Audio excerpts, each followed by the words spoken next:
Alors Nicolas Devilliers, au-delà de la mise en valeur de ce vrai village médiéval, quels sont vos grands projets d'ici 2020 par exemple? Naturellement, c'est un secret, mais ce que je peux vous dire, Vous c'est allez qu'on nous en délivrer un petit peu quand même. on prépare des grands projets, et en particulier dans le Grand Parc comme dans la Cinécénie d'ailleurs, puisque la Cinécénie va voir l'arrivée des 50 néoptères qui sont des drones qui volent de manière automatique, c'est une première mondiale, et qui vont voler dès cet été au-dessus de la scène de la Cinécénie, dans le ciel du Puy du Fou. Ça sera une première mondiale et qui permettra des grandes évolutions dans le monde du spectacle de manière générale. Et puis nous aurons aussi plein d'autres nouveautés dans la Cinécénie dont on aura l'occasion de reparler.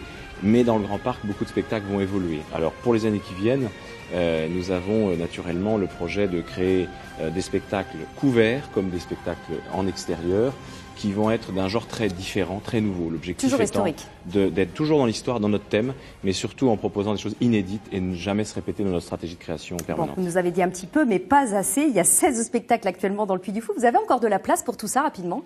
Oui, nous avons encore de la place puisque nous avons un site qui est assez grand. Le Grand Parc, c'est une cinquantaine d'hectares et en réalité, nous avons plusieurs centaines d'hectares disponibles. Donc nous sommes capables maintenant de nous développer sans problème. Merci beaucoup Nicolas Devilliers d'être venu nous parler de cette saison à venir du Puy du Fou. Je rappelle que le Grand Parc ouvre pour les vacances de Pâques. Ce sera le 11 avril. Merci.